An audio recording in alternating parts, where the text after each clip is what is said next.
Welcome back, everybody. I am John Ryan, and this is the Predictive PlayBook for May the 11th, 2021. And it's been another awesome day for me. Not being corny, but it's pretty good when you get to do shows with guys like David Berriman, who's just, I don't even know what the word is to be on fire. It's like torching. Exploding is not a good word.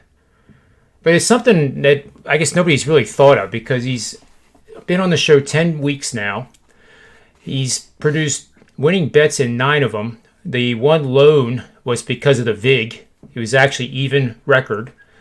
And this past week at the Wells Fargo event, he just hammered it, 5-0, and also had Rory McIlroy as the winner at 18-1. And yours truly actually did a little pizza money at 18-1, but then at the cut, you could see that Rory was going to challenge, and didn't know for sure what he's going to win, but you knew he was going to start chasing down the guys in front of him, and sure enough, he did. And that particular line got 12-1, which I thought was really good for a guy named McIlroy.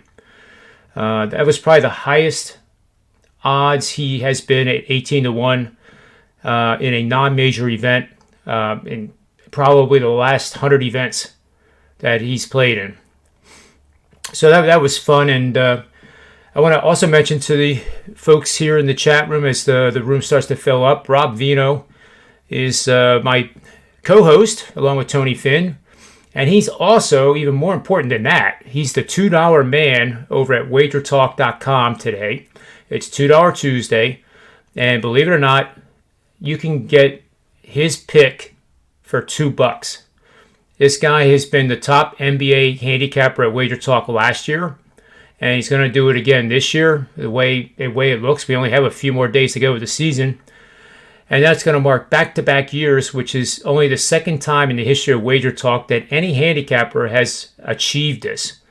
So I have to say, you're watching the wrong show if you don't have $2 in your pocket or on a debit card to go get his pick at wagertalk.com. Okay, so take my word for it. Welcome to the show, Rob.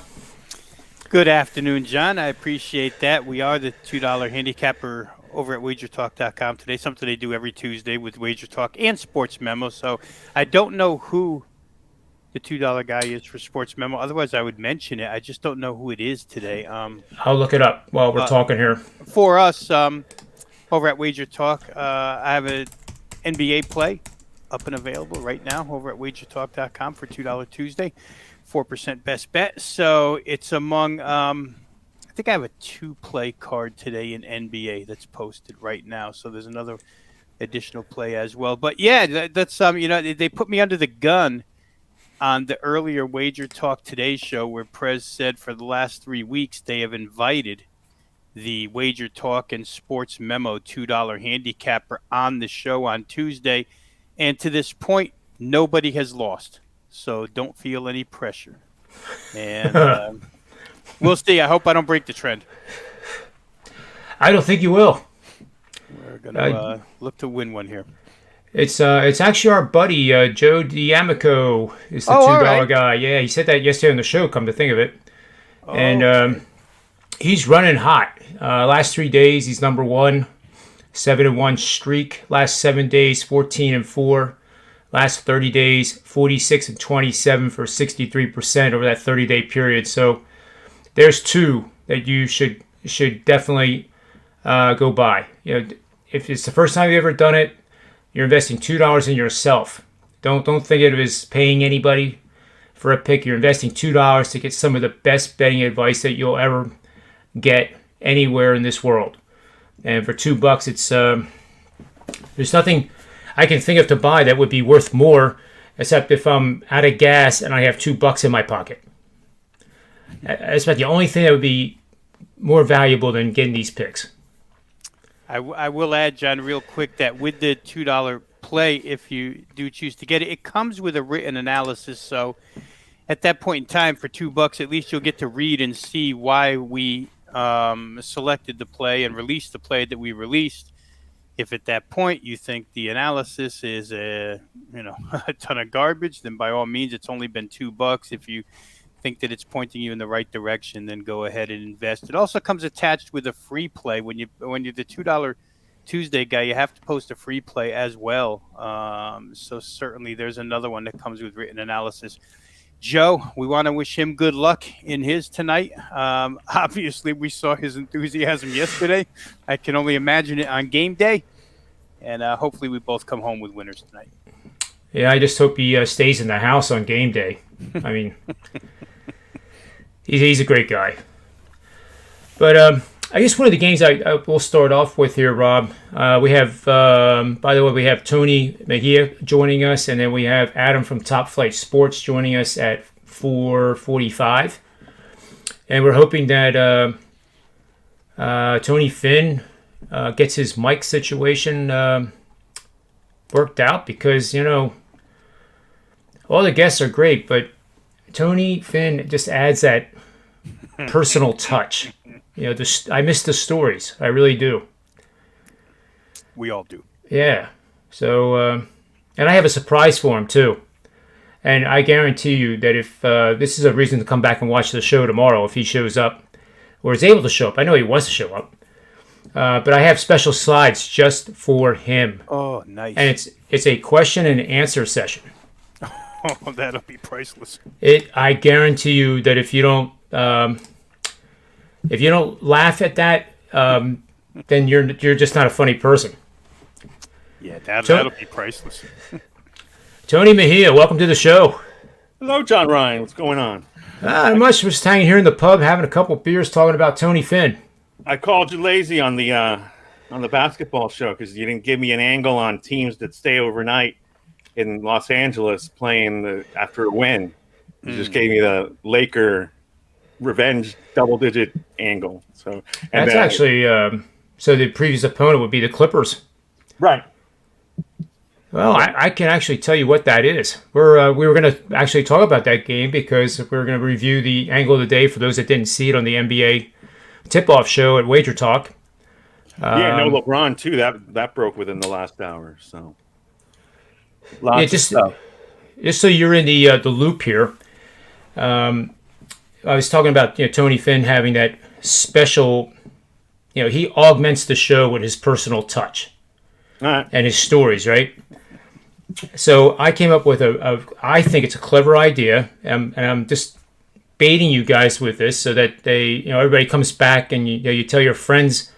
I wouldn't necessarily tell your family or your wife, but because slides are really they're a question and answer, and it goes into Tony's childhood a little bit. What's that? Yeah. What are you doing now? Oh, you're going to laugh. You are going to laugh and laugh because of Tony's stories. A lot of them go back to when he was a young, 20-something guy. And he's revealed locations.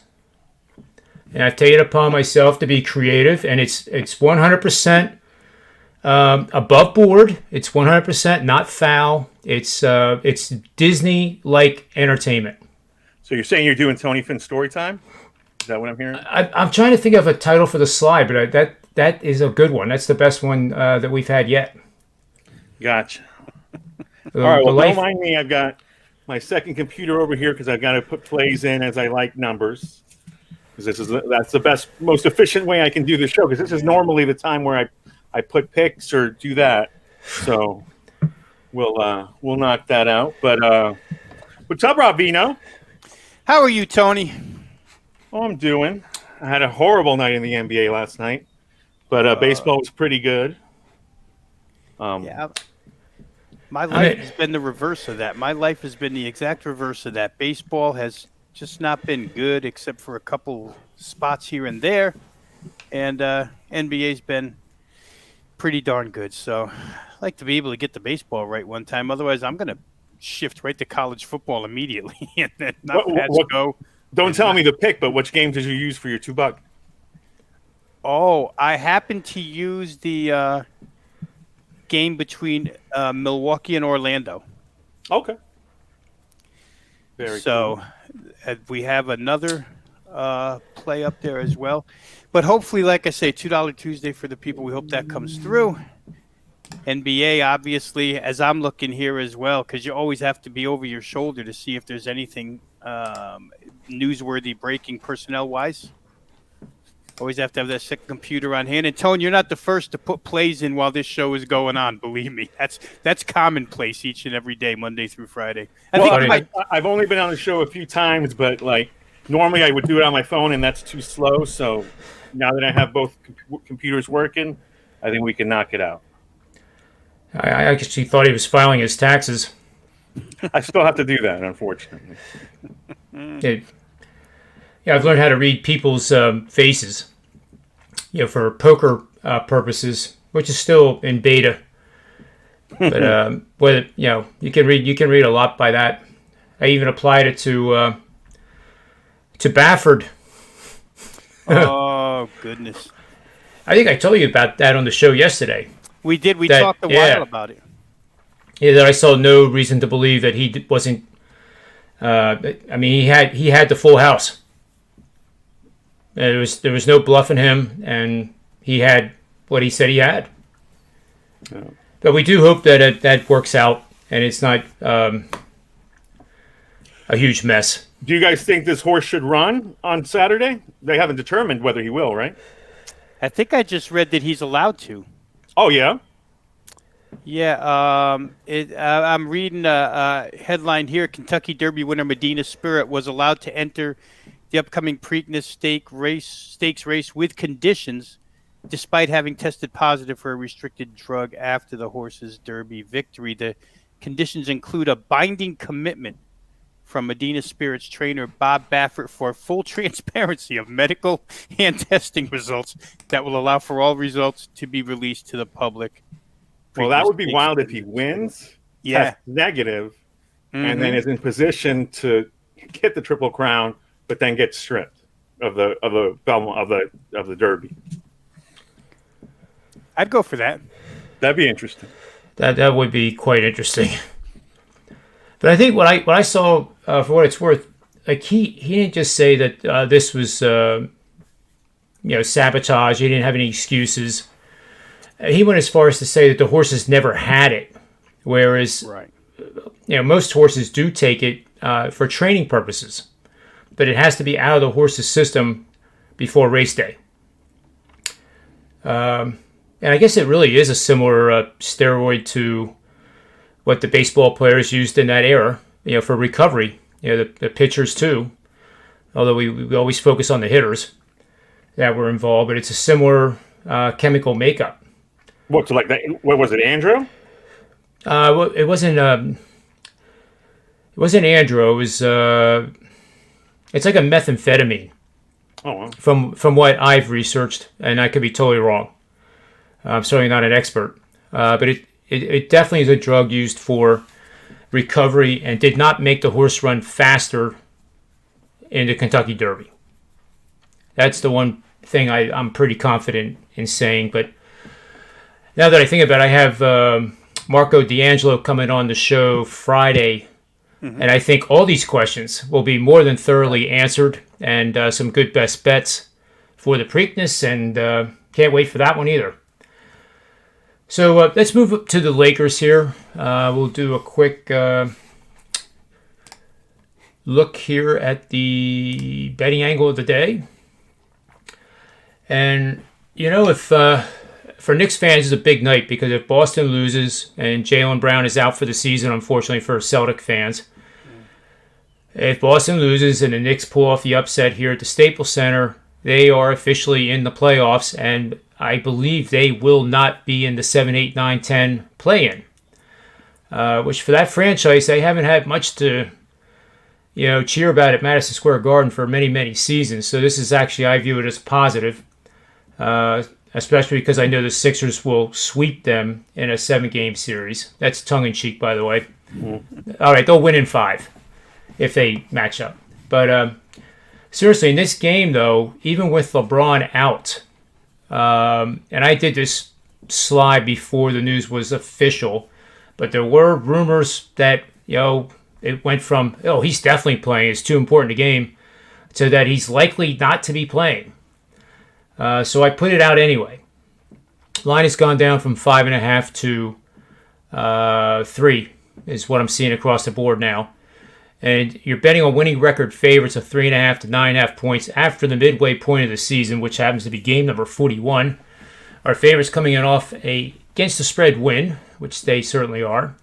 And both teams have won 51 to 60% of their games on the season. Betting on these teams, 52, 24, and 1 for 68% winners of the last 5 seasons, which also implies that it loses 32% of the time. And I don't know whether this is one of the 32% for this particular system, but this is one part of what Rob, Tony, myself go through the process of handicapping a game and coming up with a best bet.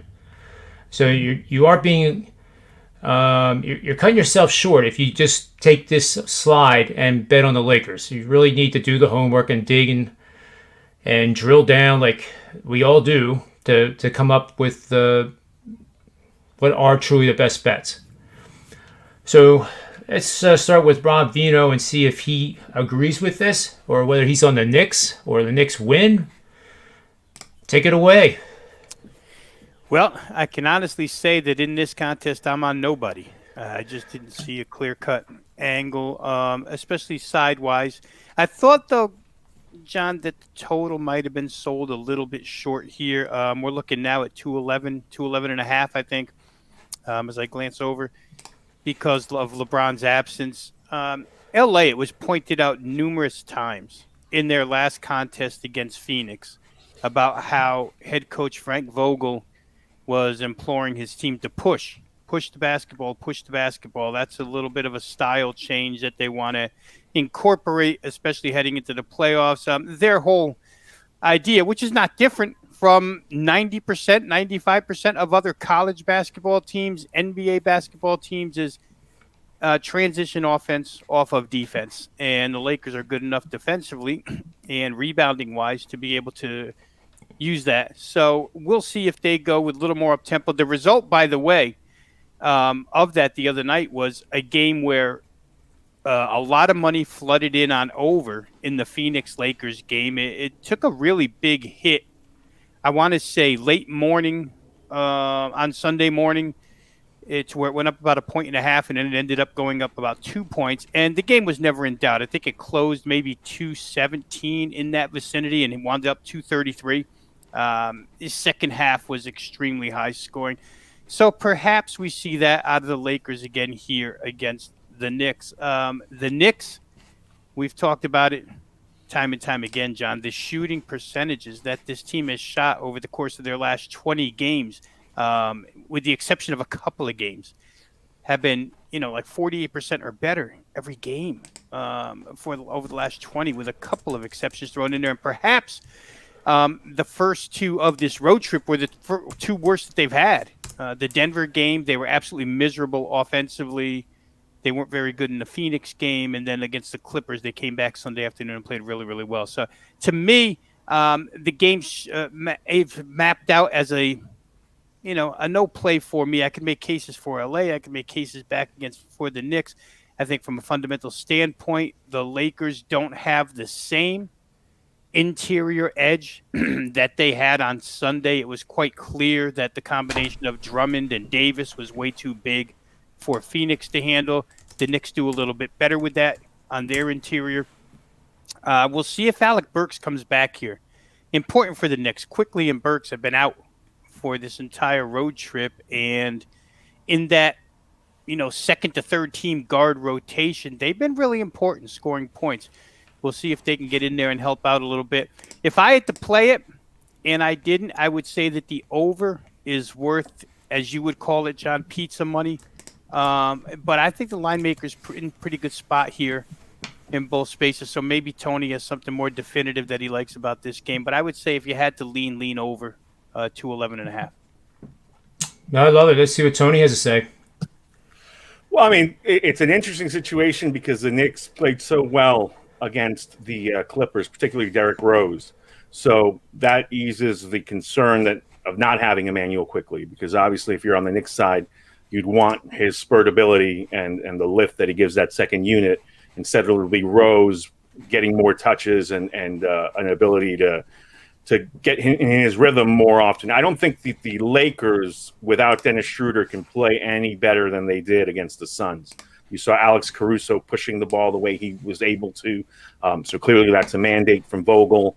You saw Anthony Davis obviously impose his will and work really well with Andre Drummond. And I guess we'll see Davis a lot on Julius Randle, which will be interesting. But they'll probably get some switches. And I think Julius Randle, Andre Drummond is a mismatch. I don't know if I misspoke and said Drummond instead of Anthony Davis, but that's what I meant. That's a good matchup, I think, to see how effective Randle can be. But if the Lakers send doubles, then that opens you up to the three ball with Reggie Bullock shooting it really well. The other thing, the Knicks' first half overrun, which we've seen be a lottery ticket for everybody for most of the season. I think that's slowed down over the past few weeks, right, or at least the last couple. So it'll be interesting to see how this game starts. I would have been on the first half under with LeBron in, because you figure that LeBron then gets his feet wet. They run a little more of their ISO with him at the top of the key. Takes more time for the Lakers offense to work. Ski made a point that he likes the Lakers maybe even more now, because with LeBron not in the lineup, he doesn't disrupt their rhythm coming into, trying to get him back indoctrinated into what they like to do. So that's a good point. But the Knicks absolutely need this game as much as the Lakers do. Lakers want to avoid the play-in tournament. Knicks want to be that number 4 seed. Knicks do not want to be the number 6 seed by any means. I think 5, they take it. But obviously opening at home to open the playoffs would be ideal. But if you're in the 6th seed, that means you're in the bracket of the Bucks and the Nets. And as much as the NBA would love a Knicks and Nets second round series, I don't think that would be good for New York, because if they lose to Brooklyn, then this dream season that they've had, all of a sudden you get Brooklyn fans saying, yeah, well, we eliminated you, and they get the run of the town. So 2013, I think, is the last time they made the playoffs. That Carmelo Anthony team with Tyson Chandler was on that team. They had, I think that was Jason Kidd's last season. He was coming off the bench. Yeah. So it's been a long time. And this is obviously a team that has New York fans excited. Can they sweep the Staples Center? Yeah, they can. I was surprised by what they were able to do against the Clippers. And Kawhi Leonard doesn't look like himself, but he's getting there, and they were able to impose their will in the second half. Yeah, that was a huge win for them. Yeah, that's Clippers are a team that Steve Merrill likes to go to the Western Conference, or win the Western Conference and represent the conference in the finals. The Clippers? Yep. Yeah, I mean, I think the West is wide open. You can make a case for all those teams, to me, except for maybe Dallas, out of the top 7. I don't believe in Dallas. I would take Portland over Dallas just because of their depth and their ability to shoot the ball as well as they're doing. 50-point first quarter yesterday, shooting 75%. Dallas, as awesome as Doncic is, if Porzingis is back, you can put him in the pick and roll and exploit them defensively. As awesome as Rick Carlisle is as a coach, I think he's just got too much personnel-wise to overcome. But the other 6 teams, you can make a case for all of them: Phoenix, Utah, Denver, and both LAs. That's real good, Tony. Love it. I'll add this little nugget from my predictive models. Mm-hmm. The line right now and total suggests a 108-105 Laker win. So my models say that they have a high probability of scoring more than that without LeBron James in the game. So in past games where the Lakers, without LeBron James in the lineup and scoring 108 or more as a home favorite, and having a home favorite up to 9.5. So they're a favorite, but they're not double-digit favorite. And they had the better assist-to-turnover ratio than the opponent. 91-9 straight up. 79-18-3 against the number. 82-18 for the over. So for some reason, that's including games that LeBron James was not on the Lakers, is what I just realized.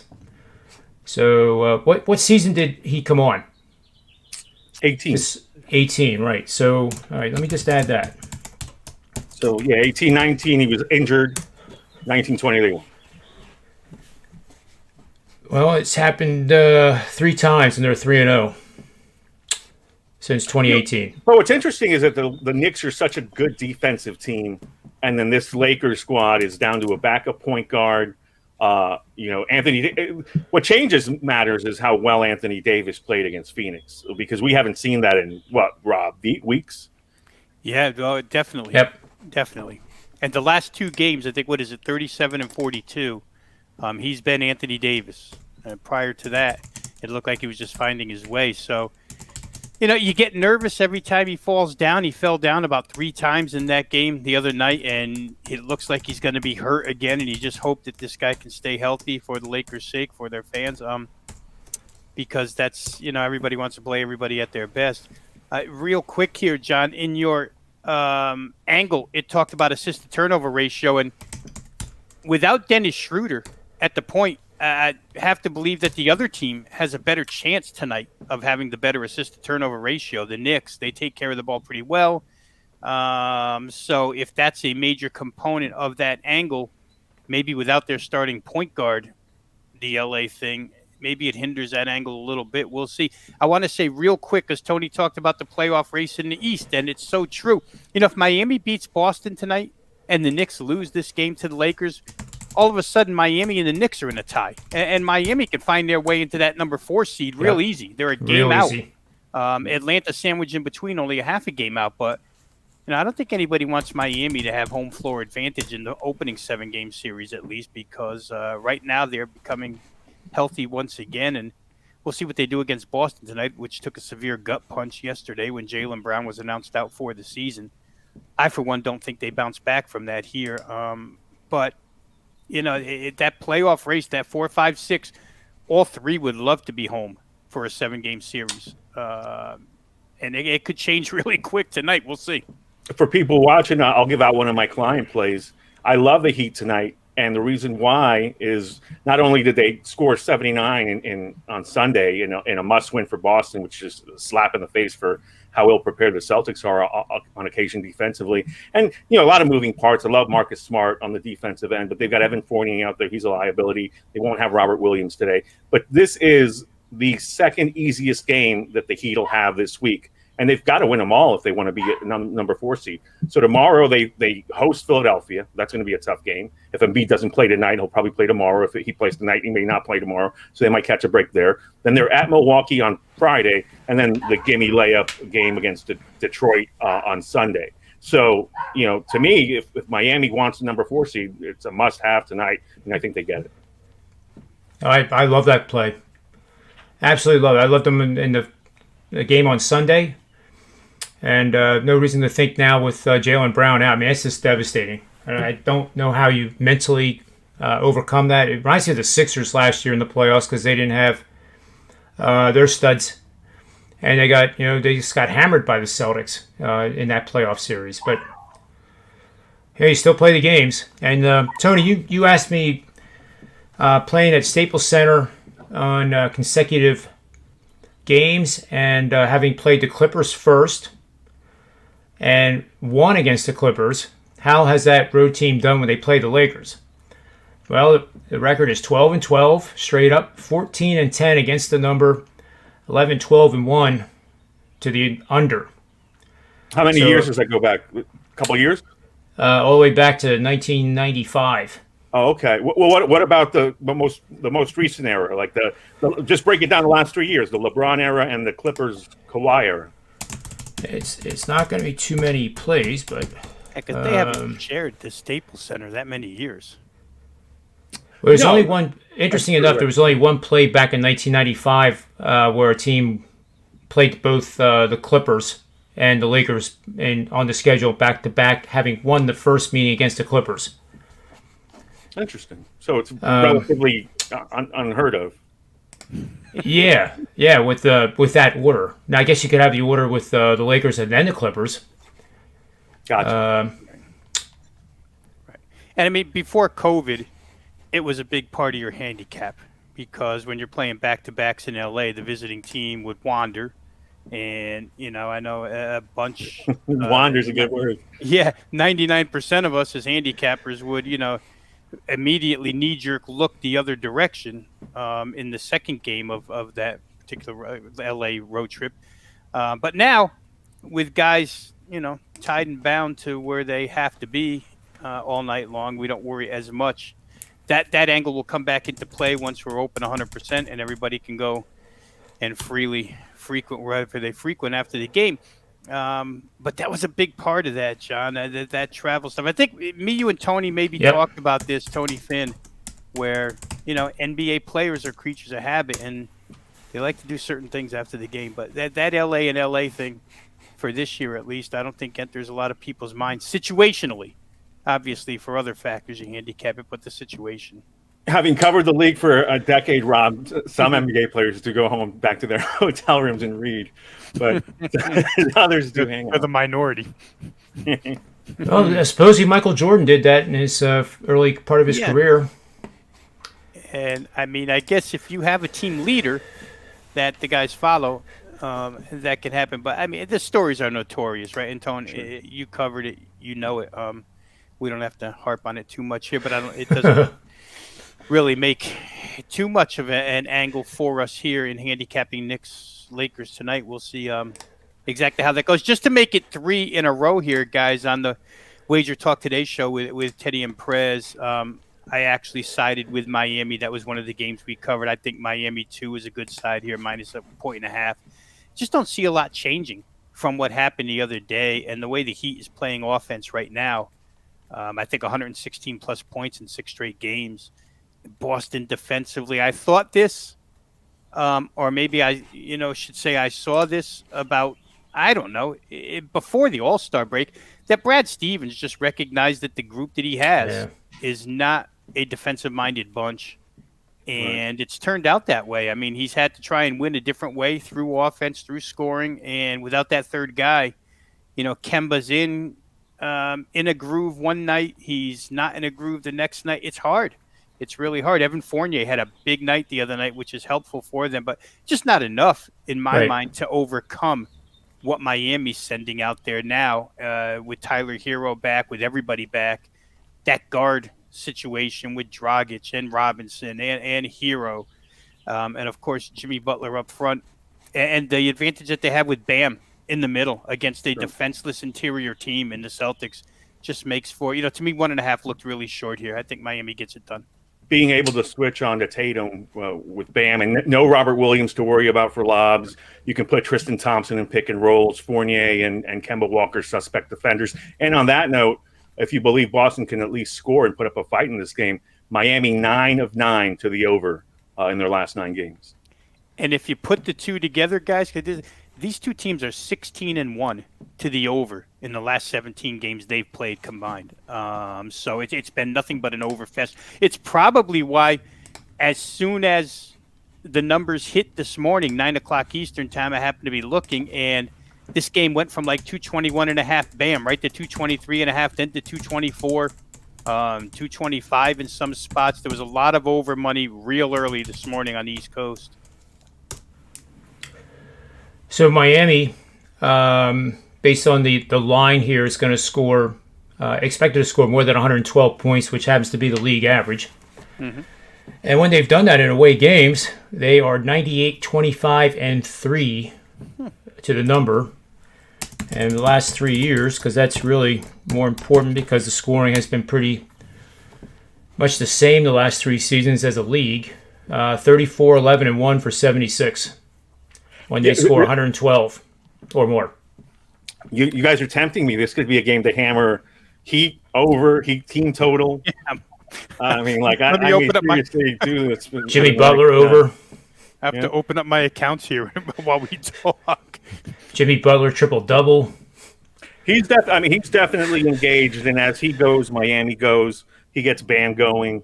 And then Tyler Hero being such a catalyst off the bench. If you get Duncan Robinson not having a poor shooting game, they're so lethal.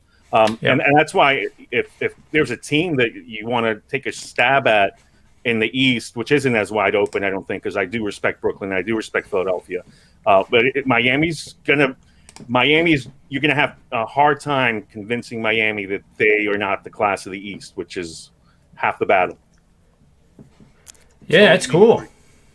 totally agree. We were making that point yesterday that now that they're back together and they've kind of stumbled their way to this point, right? And even stumbling their way to this point, they're in position to be the number 4 seed. But with Jimmy Butler as their leader and that team, the defending runner-up for the NBA title last year, they're going to be a tough out for anybody. Like Tony says, you're not going to convince them that they're not the top team in the East. There's just no way. So they could be dangerous. They could be very dangerous, as could, we talked yesterday, John, puncher's chance, Ernie Shavers type of chance with the Washington Wizards, especially from a point spread perspective. If they get in, they can make life miserable for somebody too. But Miami, not only to cover spreads, but Miami could win a series. they're really that good. I actually would love to see them play the Sixers. I think the matchups would be storyline after storyline. Right. Simmons. Jimmy takes those Ben Simmons meetings personally. Yes. You never know, they were former teammates. He takes all his meetings with former teammates personally. He got into it with Towns the other day. Did you see Anthony Edwards having to defend Towns on the podium? Yep. I was thinking to myself before that game even went off that maybe that stuff had gone away, and then I saw that, and that has never with Jimmy. Never with Jimmy. Well, I'm going to bring on a guest here from Sports Memo for the last part of our show here. Adam Trigger from Top Flight Sports is going to join us and give us a free pick. What's going on, Adam? Hey, John. How's it going? Hey, Rob. Good. Hey, Tony. Hey, Adam. How are you, Adam? Oh, look at that oil painting he has in the background there. That looks awesome. I am still down in Florida, so yeah, sounds it. Bad. I'll be back in New York on Thursday for the foreseeable future, unfortunately. But it's been nice being down here for a while. Oh, I bet. Where in Florida are you? I'm in Hollywood, Florida.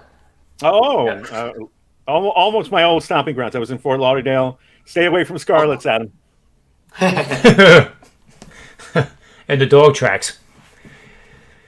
I'm really close to Gulfstream. Gulfstream is like 5 minutes from where I am right now. So. Awesome.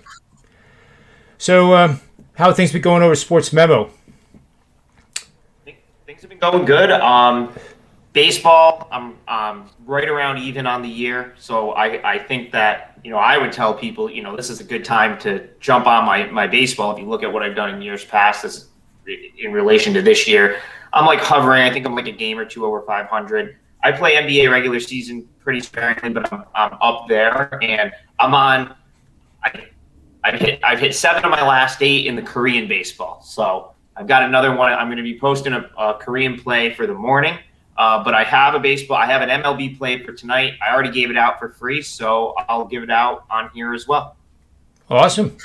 Lead us to it, brother.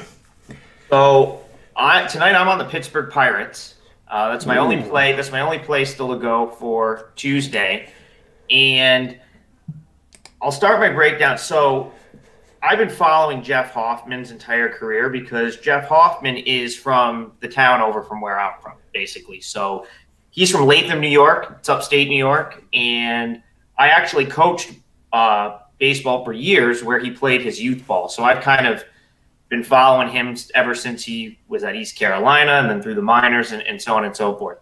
And for me, he's really been a fade for a while now. I mean, he's a great kid, but even when he came up back in 2016, I never really saw it. And I get what the Reds are trying to do with him. I mean, he was a former first rounder. He was actually the 9th overall pick in 2014 by the Blue Jays. And he ended up in Colorado via the Troy Tulowitzki trade, which was probably a little unfortunate for him because, as you know, the last place most pitchers want to be is at Coors Field.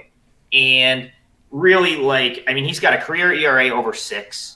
I think the thought process for Cincinnati here was, we're going to try to pick up a former first rounder and maybe we can fix him or maybe things will go different since he's not at Coors Field. He got off to a pretty good start this year, but you can see he's starting to trend back toward his, career 6 ERA. Career whip is 1.60. That's really not good for a starting pitcher. So he's starting to trend back that way. Last 2 starts, he didn't make it past the 4th inning. Combined, he gave up 7 earned runs and six and a third. So I think we're starting to see him trend back toward what he's been for the last 5-6 years. And I think this is if there was ever a spot where the Pirates were going to get it going and sort of break this little streak they're on against the Reds, I think this would be the spot to do it. I like Brubacher. JT Brubacher is the pitcher for Pittsburgh tonight. I've been high on him since last fall, and he's been really good this year. 2.78 ERA, 1.14 WHIP so far in the season. I think he's actually, I think he's probably not as good as those numbers, but I think he's pretty good. I don't think he's gonna trend toward a mid-4 ERA guy. I think he could be like a high 3 ERA and a pretty quality starter there. So the way I look at it is this. I think I've got an advantage with the starting pitching with Brubacher over Hoffman. I think the bullpens neither are great, but the Pirates bullpen is much better than Cincinnati's. I know if you look at the numbers right now, they look close, but the Pirates have had a couple bad weeks. Their bullpen's pretty good. So I'll give them the bullpen edge as well. And the Reds, they have some really good offensive numbers, but they seem to put a lot of those up at home. They're only 6-9 on the road this year, and their offensive numbers dip considerably on the road. Finally, 14-1. Pittsburgh got embarrassed last night, so I have to think that they're a little bit motivated to come back from that. And generally, after a 14-1 route like that, and I have to imagine the public side is probably Cincinnati here, but this ticked up from -110 to -120. If there was ever a spot where Pittsburgh was going to start to trend back toward the mean against the Reds, it's probably here. So I'll take what I think is the better starter, the better bullpen. We've got the home team, and I'm going to just fade the Reds on the road where they've been a good fade, and I'm going to roll with Pittsburgh tonight. Tony, what do you think? You on board with us? Originally a no touch for me because I respect JT. We talked about his stuff last week, I believe, on the show I was on, and I think I read your breakdown on Hoffman. I think somebody must have liked it, Kelly or somebody, and I read it. So that's interesting because you really seem to know him intimately in terms of what you were talking about, and so. To me, looking at the numbers, Westgate still has a 117 or plus 119 hanging out there in the first 5 innings. I really don't trust bullpens, especially these two. It's plus 119 for the first 5 innings for Pittsburgh. And I do like that angle coming off a 14-1 loss where Pittsburgh's ready to go and maybe Cincinnati might be complacent, at least the first time through the batting order. So, if I'm going to touch this game, because originally it was a no touch, it would be Pittsburgh first 5 innings. It's good stuff. The Reds are 3-13 coming off a road game where they allowed 2 or fewer runs over the last 2 seasons. So that matches what you just said, Tony. Mr. Vino, what do you think? Yeah, I'm in line with Pittsburgh. If I was going to play, I'm in line with Pittsburgh 5-inning line. And again, it's amazing what the last 2 years have done to myself, number one, but to the entire baseball handicapping community where, playing first 5-inning lines, John, was not a thing for a long time. And the way these bullpens have blown up the last 3 seasons, you see more and more people, myself included, going to these 5-inning lines. Get the better starting pitcher. Find yourself other advantages, which Adam has, and play them 5 innings. It doesn't. In some instances, it does cost a lot more. I tend to play the run line, delay the half a run, and bring it down even further. That's the direction I would go with Pittsburgh tonight. For clients, I didn't play the game, but I can certainly see that play being a solid one for sure. I don't disagree. I mean, I like the first 5 as well. I tend to handicap the bullpen still, and I sort of look for plays where I think I have a bullpen advantage as well. And I do think the Pirates have the bullpen advantage here, but I'm definitely definitely fading Hoffman here. So, and I like Brubacher. So it's I have absolutely no issues with the first five. I think both are, first five and full game are both pretty solid bets here.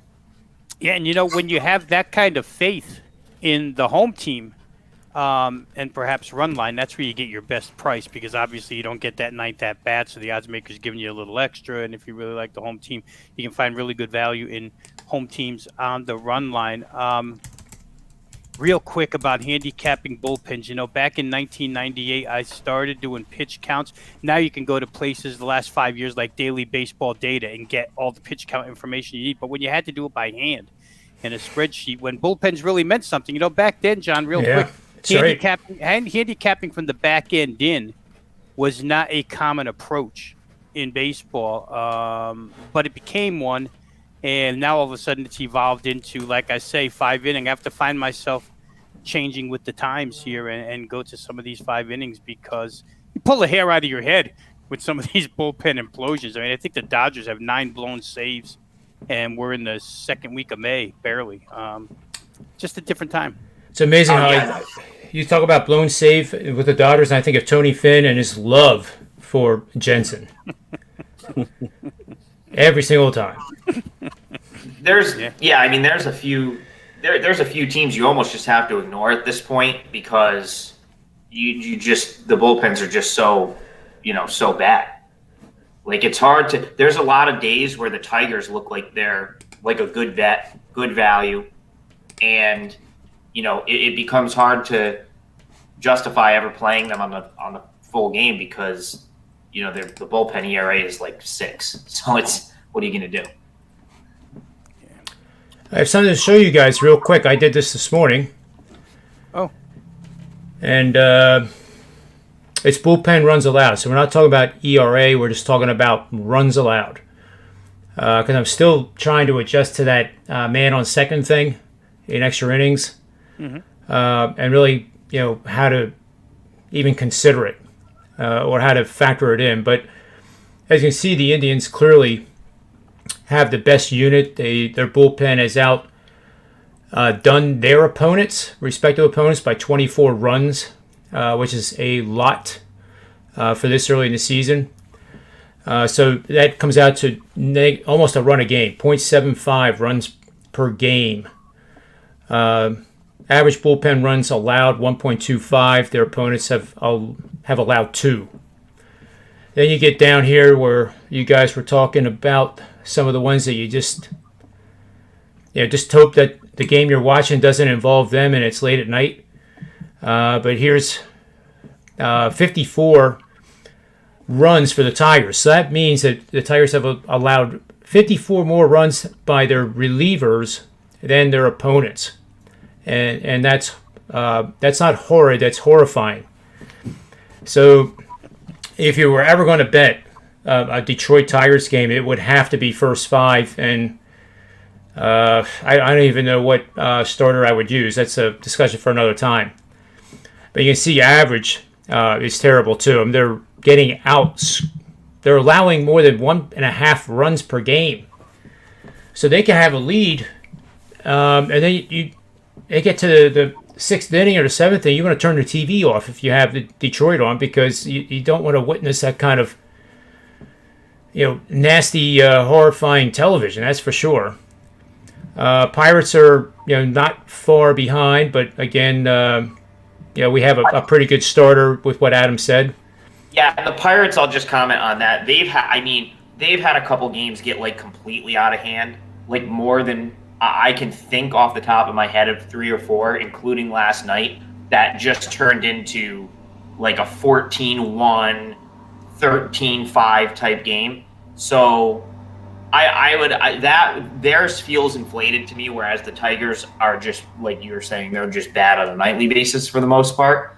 But it's definitely an interesting graphic, and I love seeing one of my buddies down here is Drew Martin. He lives a couple towns over, so we get together when I'm in town down here, and we've been talking about the Marlins bullpen being awesome since early April. Right. Since like early April, we've talked about it on air too on Sports Grid. So I love that's validating seeing the Marlins right there behind the Indians as the best National League team on this list.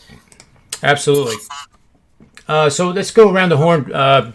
15 seconds to 20 seconds max. I don't have a horn like some of those other NBA tip-off shows on Wager Talk, but just real quick to cap off the show here. We have Adam on the Pittsburgh Pirates. Obviously, I'm taking the over in the Miami Heat game against Boston. You guys talked me into that, and I ran those numbers, and I'm, anything with Jimmy Butler prop bet, I think is a pretty good deal there too. I wouldn't do just points, like points, assists, rebounds, total, which I would guess is in probably approaching 30. So I would play over on that prop bet more than likely. I wouldn't go over 35, of course, but if it's less than 35, I will do that. So on to Tony and your best bet for the show. All right, well, I'll double dip because not double dip, but I'll go ahead and do two things at once. I'm getting you that Jimmy Butler number while I talk, and my pick is going to be on the Detroit Pistons fading them, going with Minnesota, which is 7.5, and the reason why is at this point we've got 20 wins for the Detroit Pistons, which gives them the worst record in the Eastern Conference. And the Minnesota Timberwolves have 21 wins. So do the Magic. So does Oklahoma City. And in the NBA this year, and since they've revamped the system, the last bottom four teams in the league end up with the best lottery odds for the first round for the number one pick. So Detroit can basically guarantee themselves in that bottom four by losing tonight's game. They're resting at least 7 players. It might be 9 if Frank Jackson and Josh Jackson sit. The way that Minnesota has approached the second half of the season is really different from what other teams have done.